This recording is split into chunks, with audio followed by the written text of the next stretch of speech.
तसंच जरांगे पाटलांसोबत सर्व लोक आपले आले आणि म्हणून हे आपल्या गोरगरिबांच्या लेकरांना आरक्षण मिळवून दिलं गड्या.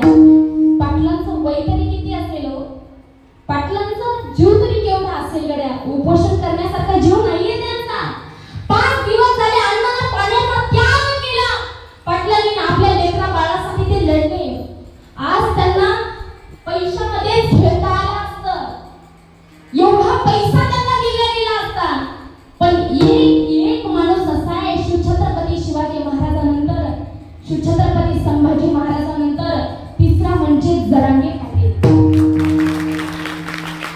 आणि म्हणून माझ्या भावांनो, आपल्यालाही असंच कट्टर बनवायचंय, असंच आपल्याला कट्टर बनायचंय, शिवछत्रपती शिवाजी महाराजांचा मावळा बनायचा. आपण अशीच ताकद लावून एकत्र आलं पाहिजे. आपल्याला बाया नाचवणार नाही तर बाया वाचवणार बनायचंय.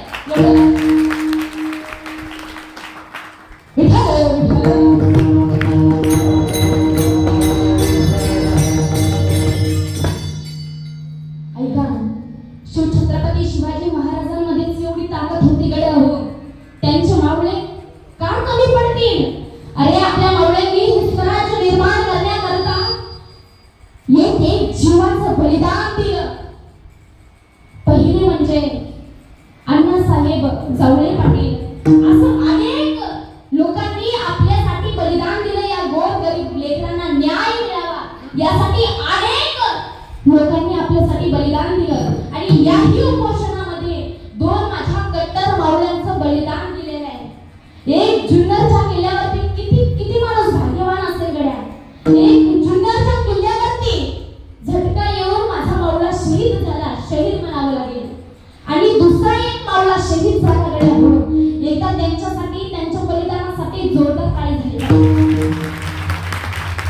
माझ्या देवानं परत त्याला जन्माला घातलं ना, तर शिवछत्रपती शिवाजी महाराजांचा मावळा म्हणूनच जन्माला घालावं असं मी माझ्या गणपती बाप्पाकडे प्रार्थना करेन.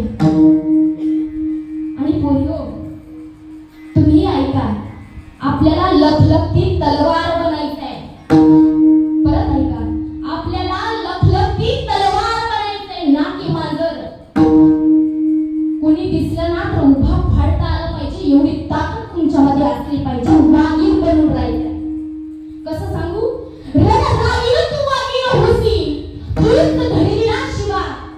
रणरागीण तू वागीण होसी, तूच घडविला शिवा.